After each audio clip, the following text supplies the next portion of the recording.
쏟아지는 뉴스 속에서 핵심만 뽑아 간단 명료하게 쏙쏙 정리해 봅니다. 이슈가 먼데이 두 분의 전문가와 이야기 나눠봅니다. 정치 분석계의 제갈량 최병천 소장, 보수의 핸섬 가이 김기영 전 대통령실 부대변인 두 분 모셨습니다. 어서 오세요. 어서 오십시오. 안녕하세요. 네. 소개할 때마다 웃으세요. 쑥스러우세요. 뻘쭘해서. 네, 팩트가 맞습니다. 아, 날도 더운데. 예, 고맙습니다. 그러려니 하시죠. 네, 그러려니. 네, 그러려니. 자, 먼저 어제 마무리된 더불어민주당 전당대회부터 살펴보죠. 네, 뭐 다들 예상하셨겠지만 뭐 9대0이냐 5대0이냐 얘기했는데 85%가 조금 넘는 득표율, 그 압도적이죠. 당대표 연임에 성공했습니다. 김대중 전 대통령 이후 민주당 계열에서는 두 번째인데, 자, 이거 어떻게 보셨는지 관전평 부탁드리겠습니다. 조 소장. 아마도 이제 크게는 이재명 대표가 민주당에서 대표를 또 한 거가 네. 일단 거의 김대중 총재 시절 옛날에 노무현 대통령 이전이죠, 완전히. 그렇죠. 김대중 대통령이 그 당시에는 대통령도 하고 총재도 겸하던 그렇죠. 시절이었거든요. 네. 김영삼, 김대중 다 그랬었는데, 그러니까 2000년대 초반 정도 이후로 거의 한 25년 가까이 된 정도 만에 있었던 일이고, 두 번째는 이제 이 거의 최종으로는 85% 정도 나오긴 했지만 네. 거의 이제 80% 중반, 80% 중반이라는 거 역시도 민주당에서 전례가 없는 일이죠. 두 가지 이렇게 압도적으로 당선된 게 이게 이재명 대표에겐 한편으로는 이재명 대표 중심의 민주당이 됐다는 걸 의미하기도 하지만 또 한편으로는 이재명 대표에게 너무 힘이 많이 쏠려 있는 소위 일극 체제라고 불리는 그래서 강한 지도력을 보여주는 것이자 동시에 취약한 리더십을 보여주는 두 가지를 동시에 보여준다. 양면성을 가지고 양면성을 같이 있다고 봐야 되죠. 왜냐하면 정치라는 건 언제나 정당이 대선에서 승리한다는 얘기는 유권자 연합의 구조를 갖는다고 봐야 되거든요. 네.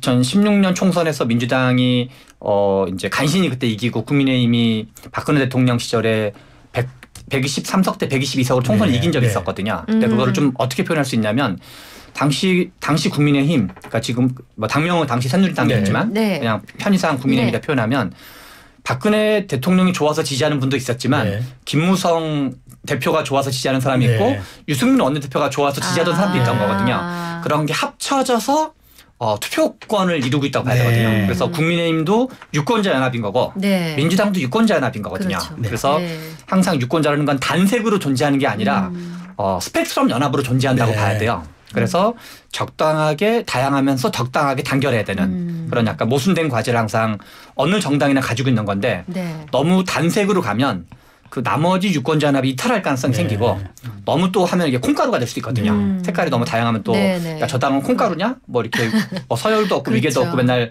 자기네들끼리 논쟁만 한다. 그래서 이제 항상 단결과 다양성을 동시에 간직하는 것이 중요한데 지금 이제 이재명 대표는 이번에 이제 85%로 당선되는 과정에서 이제 이재명 대표의 어떤 그 주도 압도적인 리더십 앤드 민주당은 단극 체제, 일극 체제 너무 단색인 거 아니야? 의 과제를 이제 성과와 과제를 동시에 이제 부여한 선거로 볼 수 있습니다. 네, 저는 뭐 이재명 대표의 승리가 민주당의 승리와 곧바로 귀결되지는 않을 거다 그런 생각을 할 수밖에 없는 게 말씀하신 것처럼 이제 팬덤 정치에 기반한 일극 체제가 태생적으로 가지는 어떤 한계와 취약성을 내재하고 있다고 보거든요. 그러니까 이번에 보면 정답은 정해져 있었습니다. 하지만 이재명 대표를 지지하는 이른바 제 표현이 그렇지만 친이대 그룹이 이 최고위를 구성하는 데 있어서 굉장히 거친 면이 있었거든요. 우리가 그래서 확대명에 비해서 저는 확절명이라는 단어를 좀 확실히 명을 끊는다.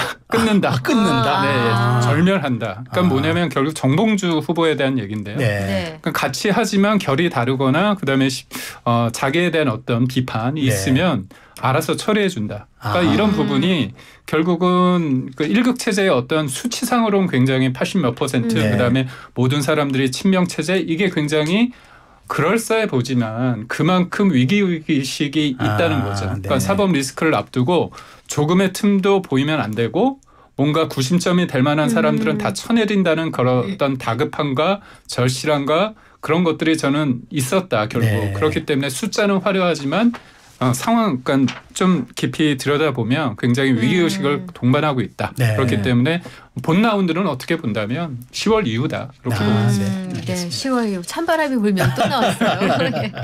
근데 이제 사실 말씀 중에 나오긴 했습니다만 이번 전대 관심 포인트가 최고위원 선거였습니다. 정말 이변이 일어났는데 정봉주 후보가 탈락하고 그 살인자 발언을 했던 김현희 후보가 전현희. 아니요, 전현 후보. 네. 전현 후보 깜짝 2위를 기록했죠. 이 부분 어떻게 파악하셨어요? 제가 이제 토요일 날 오전에도 이제 나가는 프로그램이 하나 있어가지고요. 거기서는 그때 순위를 그때 이제 얘기를 하면서 예상. 예, 아니 그때 기준 순위. 네네. 그러니까 토요일 아침이었으니까 금요일자 기준 순위였던 네. 거죠. 네네. 그때 정봉주 후보가 2등이었어요. 2등이었죠. 2등이어서 이제 퍼센테이지 쭉쭉쭉 얘기하면서 네. 탈락할 가능성은 낮지 않을까 네, 그렇죠. 했는데 어제 말고 그저께 토요일 날 이제 네. 오후를 봤더니 순위가 또 뒤집어 있었거든요. 네. 그래서 실은 정봉주 후보는 금요일까지는 2등이었고 네. 토요일까지는 3등이었다가 어머. 갑자기 일요일 날 6위가 된 거거든요.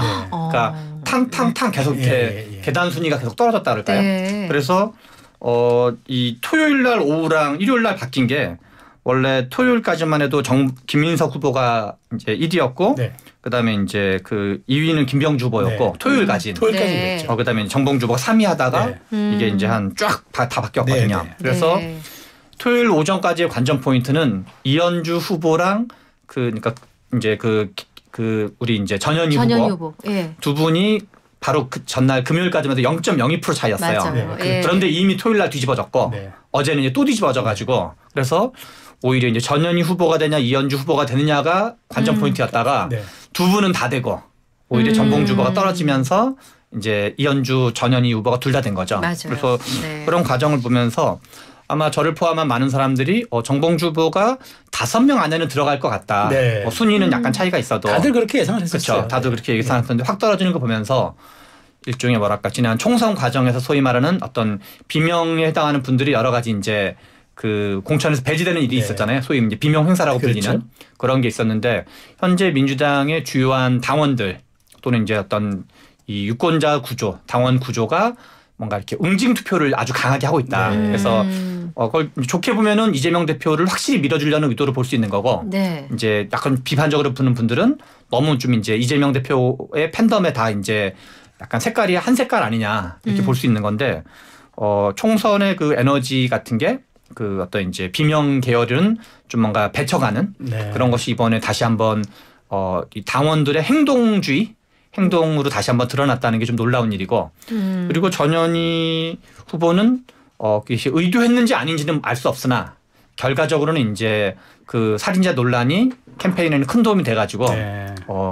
2등으로 당선이 된 거로 볼 수 있다고 보여집니다. 의도가 된 거겠죠. 그거는 뭐 그렇게 볼 수도 있지만 또 다르게 보면 그분이 국민권익위원회 위원장이었잖아요. 네. 그러면 국장급 그러니까 국장 돌아가신 분이 이제 국장님이었는데 그러면 상당히 개인적 친분도 있었다고 봐야 네. 되거든요. 권익위원장 하는 과정에서 그래서 약간 그런 사적 관계도 전혀 없지는 않았을 네. 거기 때문에 일반인들이 느끼는 거랑 좀 다른 감정을 느꼈을 수는 있다고 생각이 듭니다. 네. 자, 근데 이제 그 이른바 수박이라는 말을 처음 사용한 것으로 알려졌고 사실은 그 말의 창시자인 정봉주 후보인데 네. 이분이 그야말로 이제 수박으로 지칭되면서 이제 사라져 버렸는데 네. 이 과정에서 이제 명파리 발언이 사실은 또 주목을 받았단 말이에요. 또 신조어가 됐는데 근데 실제 이 명파리 발언 때문에 강성 지지층이 이른바 배제 투표를 한 것이다 네. 이렇게 보는데 그렇게 보시나요? 저도 뭐 200% 동의하고요. 네. 그러니까 저는 이게 강성 팬덤 정치에 기반한 정치인이 네. 최대 수혜자였잖아요. 나름대로. 그러니까 지금의 정봉주 후보가 언제적부터 등장을 하냐면 소위 말해서 2020년 조국 사태 때 금태섭 의원이 있지 않습니까? 네, 그렇죠. 그때 김남국 당시 의원과 정봉주 전 의원이 본인이 해결하겠다고 했는데 너무 세게 들어가니까 자제시키고 그때 강선우 후보하고 그때 네. 경선을 시키지 않았습니까? 그때 등장도 했었고 그다음에 이번에 박용진 의원 같은 경우도 정봉주 의원이 전 의원이 가가지고 이른바 칼로서 그러니까 수박 처단하는 칼로서 작용하지 않았습니까? 네. 그러니까 앞서 말씀드린 것처럼 강성 팬덤의 굉장히 절대 수혜자, 최대 수혜자가 피해자가 됐다는 게 이게 역설적인 거죠. 그러면서도 한국 정치에 있어서는 어떤 폐단인데 저는 여기에서 드리고 싶은 말씀이 뭐냐면 어제 그 전대에서 문재인 전 대통령이 영상 축사를 했을 때 네. 비판을 많이 하셨어요. 야유가 많이 나왔다 그러더라고요. 근데 이걸 시간을 거슬러서 2017년 상황을 보면 네.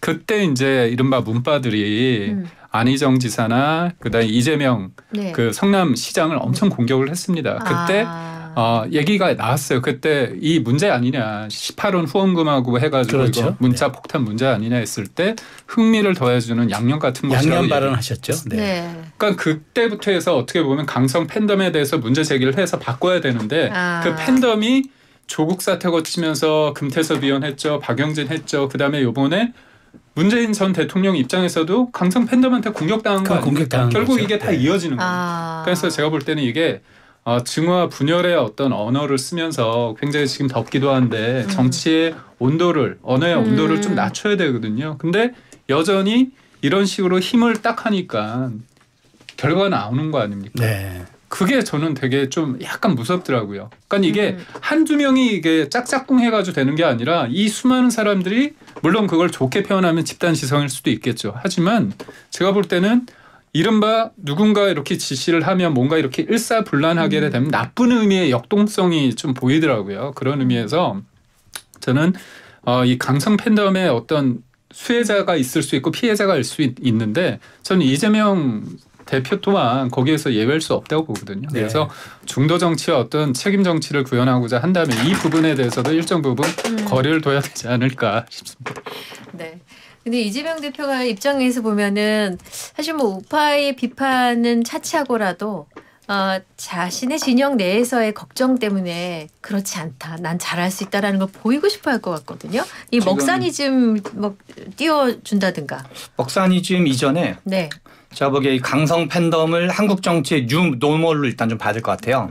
예를 들어서 윤석열 대통령 같은 경우는 올해는 아니지만 작년에 8.15 광복절 경축사로 공산 전체주의와의 투쟁을 얘기했고 네.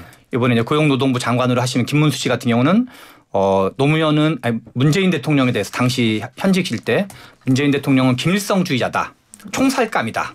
이런 얘기를 한 게 이제 우리 이번에 전현희 후보가 이제 김건희 여사에 대해서 살인자 얘기도 했지만 뭐 그거랑 김일성주의자 얘기나 총살감 얘기나 뭐 이제 그 고만고만한 얘기인데 그래서 실은 그리고 얼마 전에 이제 그 김경수 전 지사 복권을 이제 윤석열 대통령이 결정을 했을 때 네. 당시 국민의힘 당원 게시판에 국민의힘 당원 게시판에서 이제 윤석열 대통령에 대해서 탈당하라, 좌파냐 이런 얘기가 있어가지고 실은 윤석열 대통령이 잘 나갈 때는 윤석열 대통령이 강성 팬덤으로 작용을 하고 또 지금 이제 한동훈 대표가 좀 잘 나가니까 상대적으로 한동훈 대표가 원하든 아니든가 무관하게 이제 팬덤에 올라타는 걸로 보여지진 않지만 그런 현상 자체는 있는 건 분명하고 그래서 이게 단지 민주당의 문제 어떤 이재명 대표 뭐 문재인 전 대표 이런 만한 문제는 아니고 제가 보기에는 국민의힘 계열이든 민주당 계열이든 여러 가지 뭐 뉴미디어의 등장이라든가 이런 요인에 의해서 강성 팬덤이 약간 언어의 어떤 정치 언어를 지배하는 거는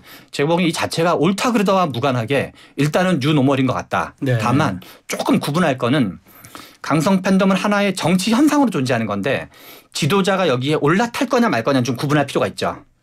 지도자가 이걸 부추기고 뭔가 더 자극하고 네. 더 이제 하고 아니면 그렇지 않고 좀 뭔가 거리를 두고 여러 가지 다른 목소리도 포용하고 그래서 정치 지도자가 여기 올라타는 건 제가 보기에는 비판받아야 된다고 생각이 드는데 네. 이런 현상 자체가 있는 거는 이미 우리가 뭐 좋게 생각하든 나쁘게 생각하든가 무관하게 이제 그 하나의 현상으로 인정해야 될 것 같아요. 네. 그래서 그걸 좀 이제 구분할 필요가 있지 않나 이런 생각이 좀 듭니다.